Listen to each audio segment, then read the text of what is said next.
Saudações pessoal, um prazer estar aqui novamente com vocês, conversando sobre temas relacionados ao coronavírus, à pandemia, à Covid-19.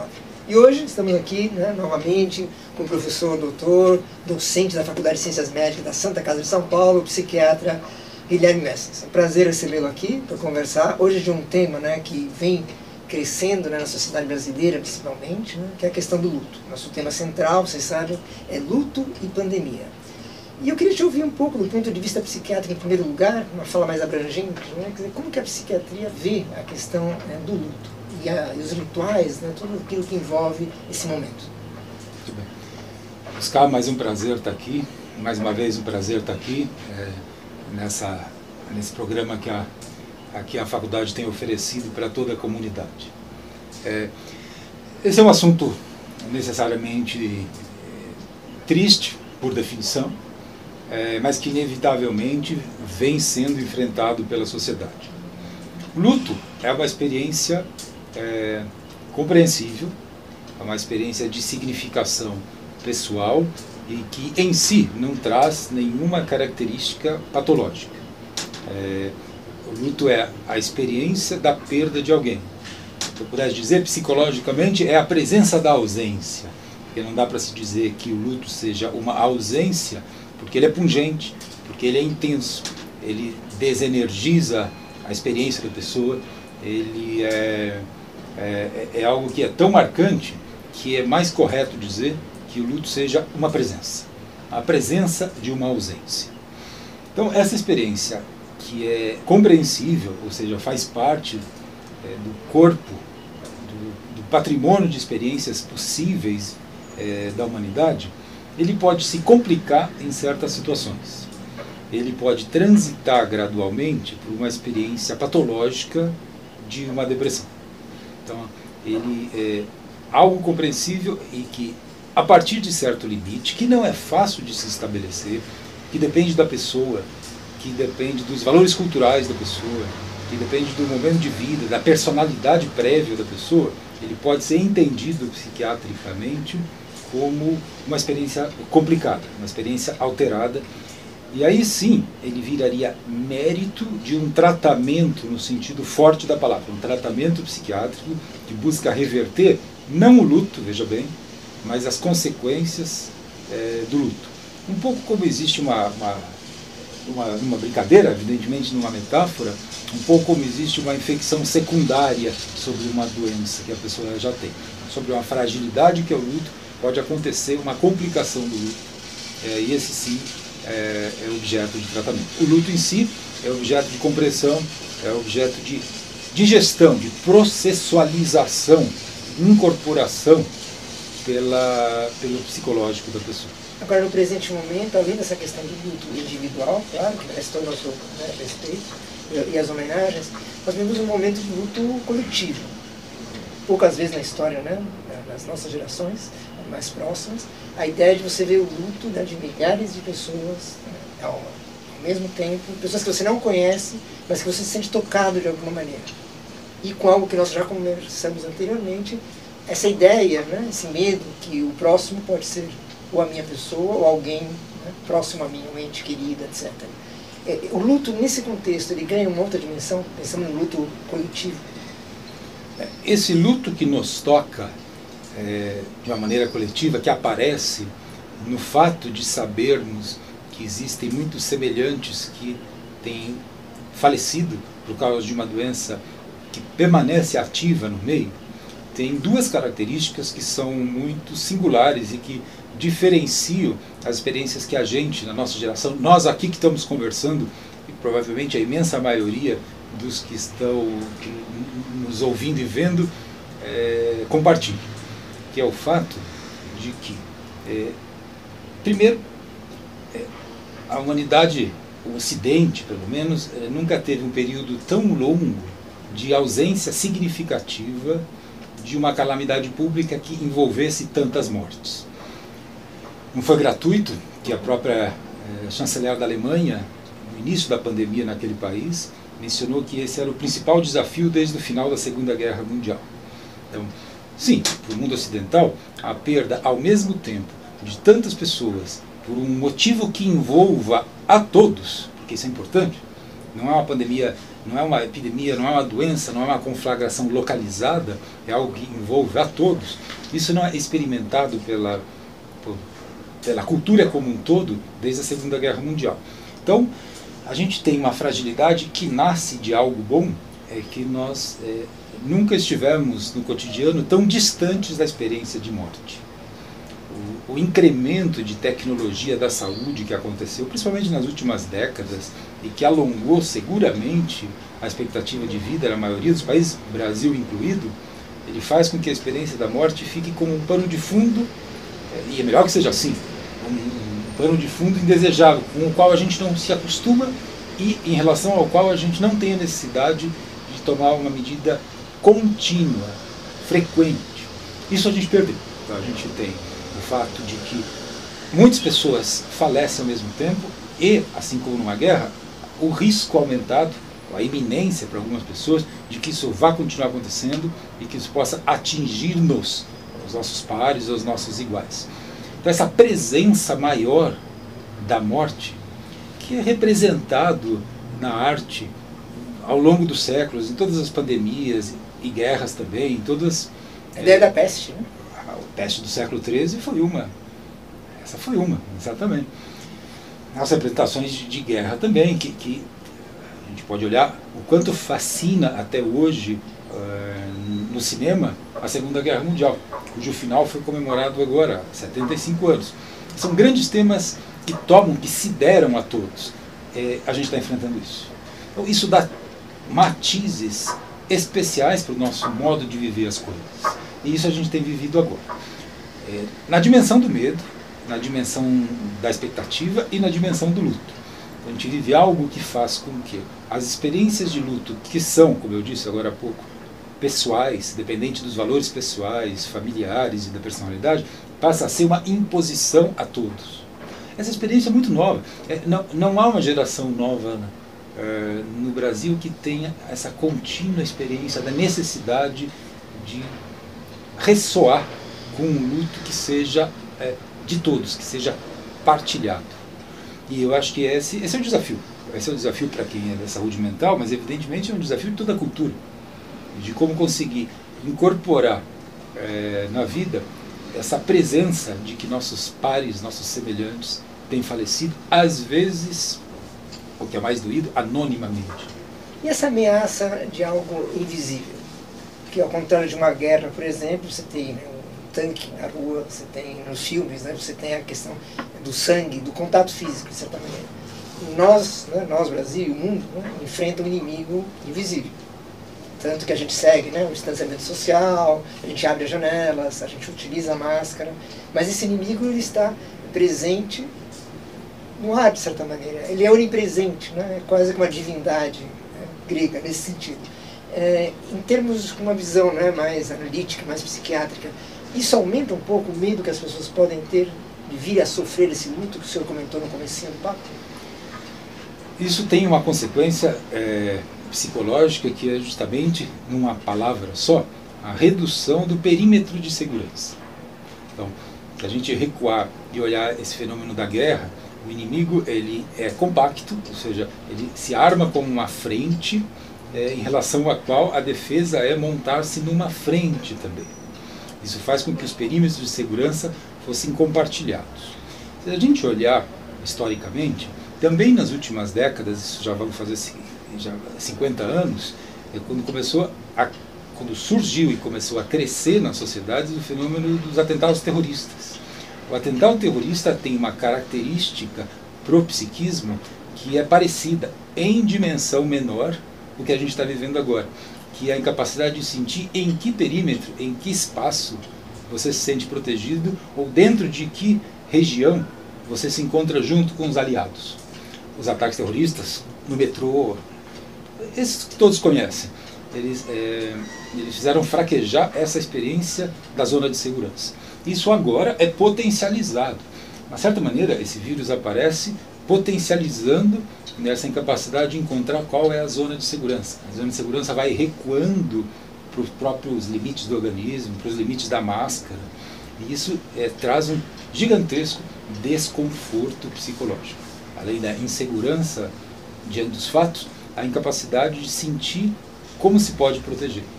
Esse fato, nessa dimensão, seguramente é novo. Aliado ao fato, esse mais novo, isso sim, isso não tem precedentes, de que a gente consegue, de certa maneira, se proteger, se aliar, ressoar com os outros à distância, como a gente está fazendo agora com as pessoas que nos ouvem. Agora, como que eu vivencio o luto nesse contexto de uma maneira, abre aspas, saudável, fecha aspas? Como que o senhor vê, inclusive a sua experiência, né, de consultório, experiência como docente? Luto é um fenômeno de gradual cicatrização e reorganização do psiquismo. Então, é um fenômeno que nos primeiros tempos é, como eu disse, intenso, é de dor, e gradualmente, espontaneamente, como uma vocação primária do humano, o psiquismo vai se organizando novamente para que aquilo que deve acontecer, o que está aberto, as perspectivas de vida, sejam mais presentes do que aquilo que se perdeu. É um balanço gradual, uma cicatriz que, embora vá calando cada vez menos fundo no psiquismo. A melhor proteção que existe para o luto, que a humanidade aprendeu nos tempos imemoriais, é a ritualização. Porque justamente ao organizar o sofrimento num ritual, pensando nos velórios, pensando nos países mais católicos, a missa mais cristã, a missa de sétimo dia, ou seja, esses fenômenos de marcação. O próprio enterro em si mesmo, né? O ato de enterrar também é uma ritualização. Também é uma ritualização. É uma ritualização. Todos os rituais fazem com que a gente organize o tempo interno para a dissolução, para a incorporação, para a assimilação dessa experiência. Isso a gente tem perdido agora. Então, é um fenômeno massacrante. Aqueles que falecem são privados, eu não estou me colocando contra isso, mas são privados da possibilidade. Aqueles que experimentam o falecimento na família são privados da possibilidade de operar um ritual. Isso faz com que fique difuso, com que seja mais difícil a absorção disso.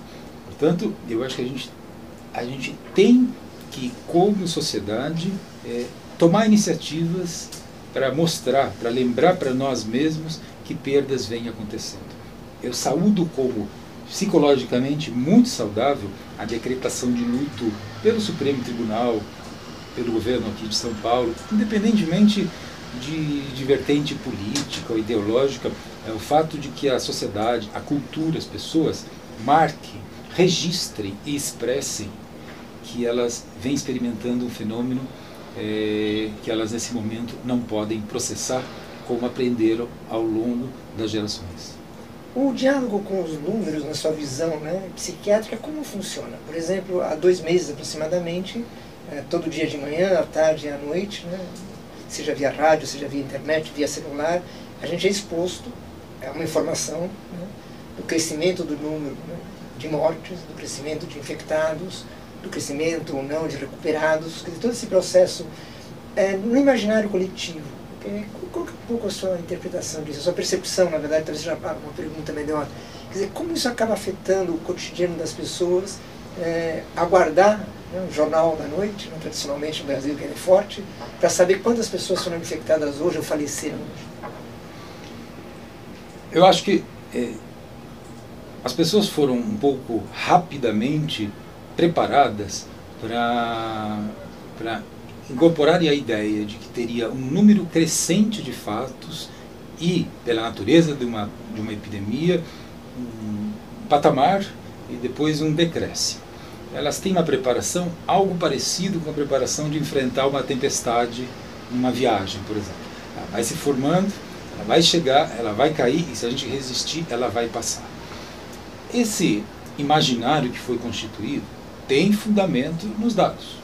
Se a gente olhar com o máximo de neutralidade possível para a curva brasileira, ela foi prevista.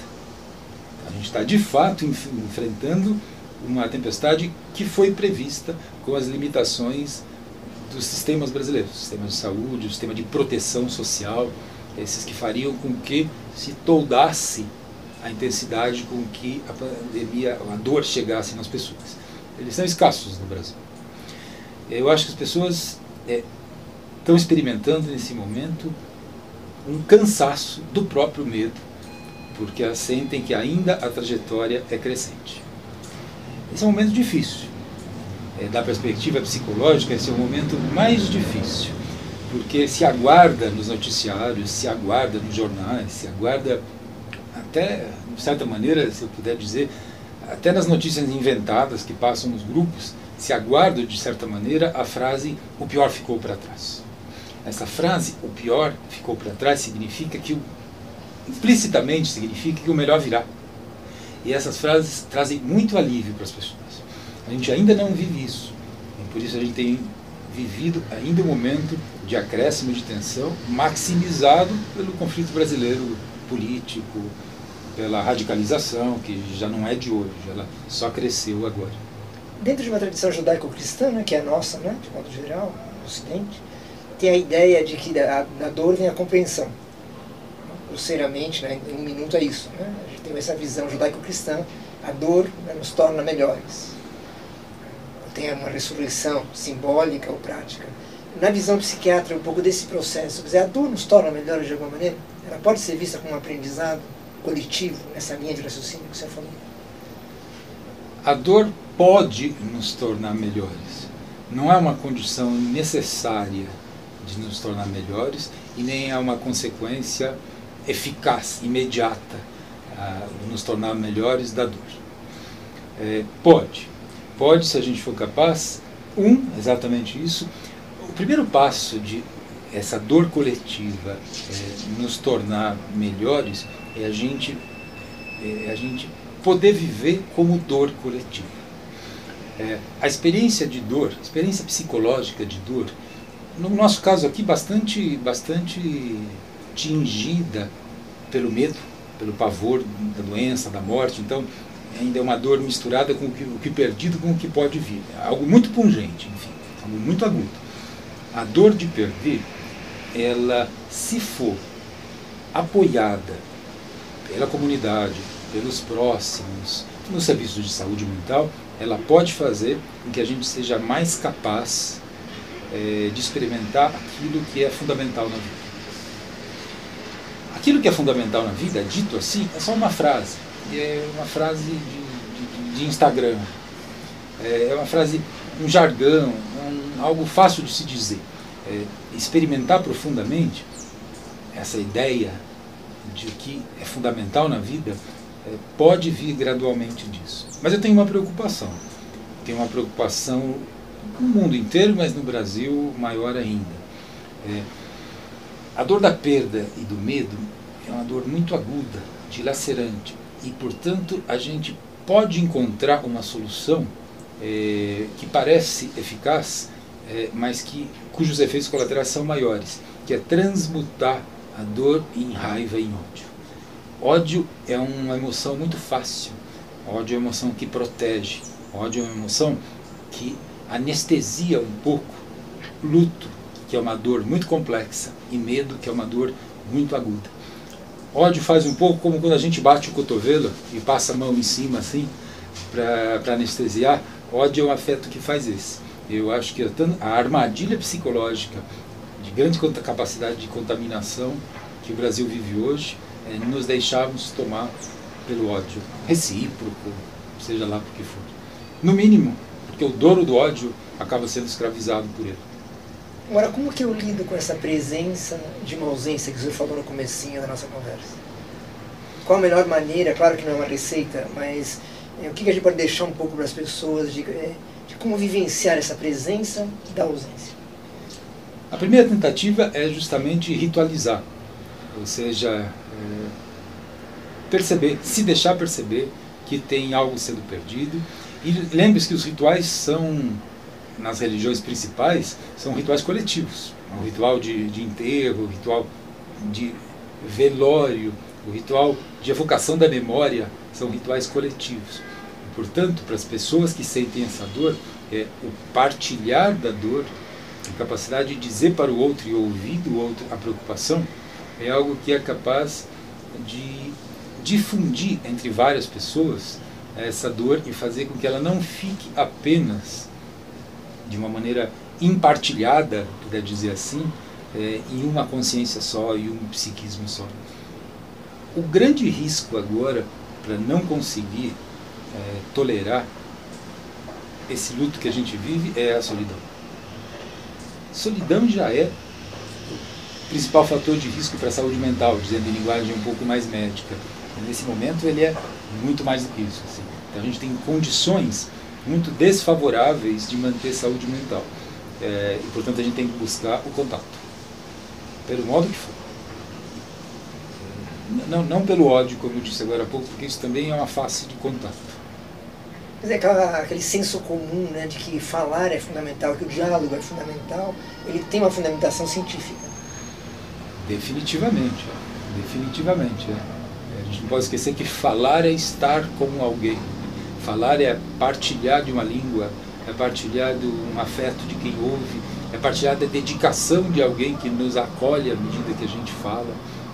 O ato de falar, possibilitado pelos instrumentos tecnológicos, é fundamental nesse momento. Falar, expressar, fazer, participar das lives que têm sido feitas. Evidentemente a gente está falando uma parcela da população que faz isso. Então, ainda uma parcela substancial da população brasileira não consegue partilhar dessa maneira.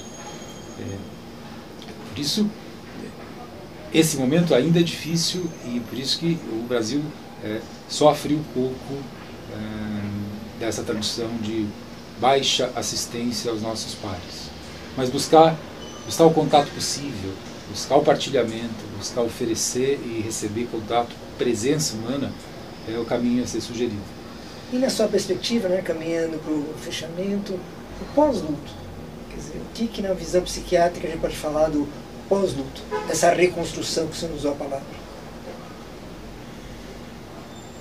O pós-luto, luto é uma condição inevitável, porque a maioria das pessoas vai perder alguém querido, próximo ao longo da vida.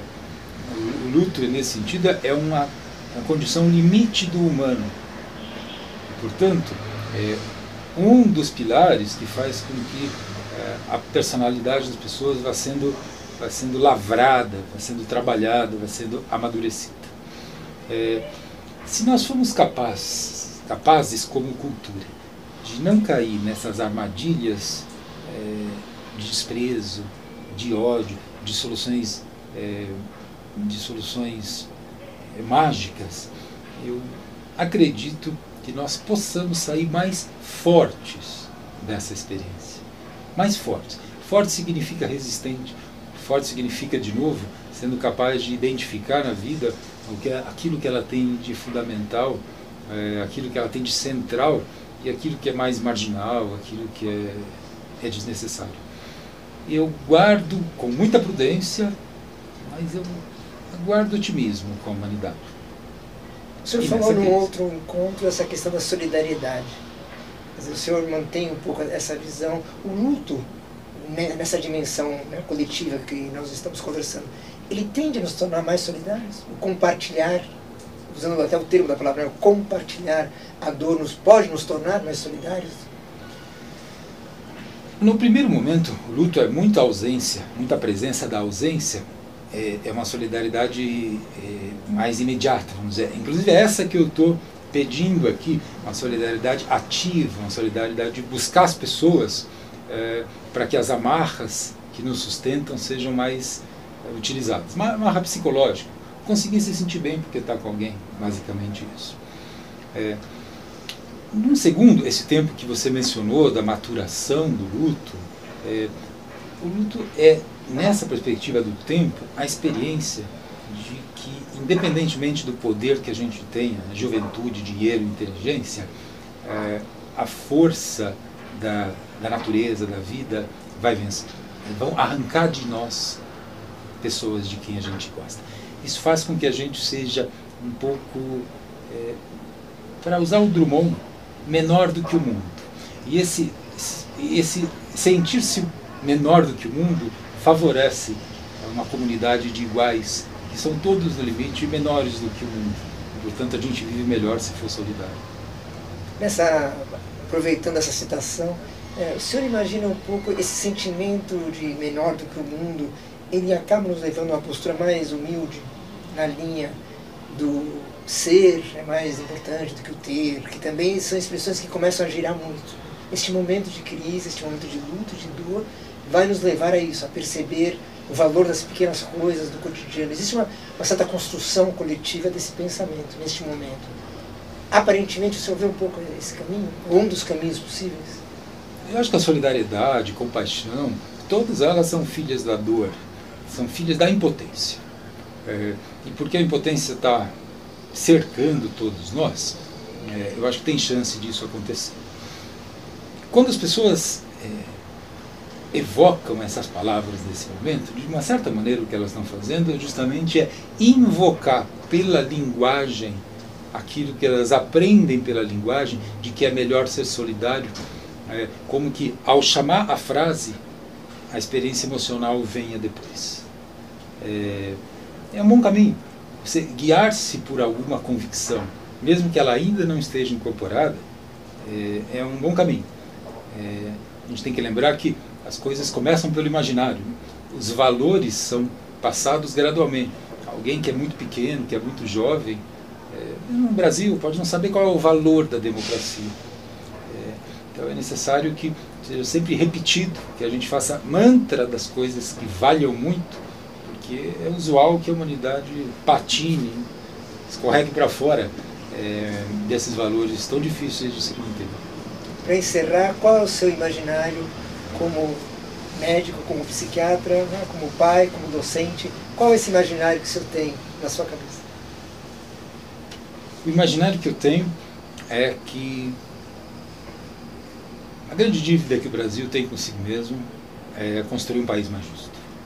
E que se a gente for capaz de, com essa experiência, guiar alguns passos para ser uma sociedade mais justa, nós podemos aprender alguma coisa. A sociedade mais justa é um trabalho de gerações, é um trabalho que não é feito da noite para o dia, mas ele precisa ser feito. E a gente está enfrentando uma situação em que a injustiça abre, se desdobra, se revela na nossa frente. A gente não precisa decifrar a injustiça agora, ela pulula. E se a gente trabalhar pela noção de buscar algum caminho para a sociedade ser mais justa, seria esse o valor que me guia. Então conversamos um pouquinho hoje com o professor Dr. Guilherme Messas, psiquiatra, professor aqui da Faculdade de Ciências Médicas da Santa Casa de São Paulo, e nosso tema central foi luto e pandemia, mas numa perspectiva bem abrangente e pensando sempre na construção desse novo amanhã, desse novo normal, dessa nova realidade que nos espera, que está sendo construída a cada momento. Cada conversa dessas, aliás, é um passo nessa direção. Obrigado, professor. Obrigado, Oscar. Obrigado.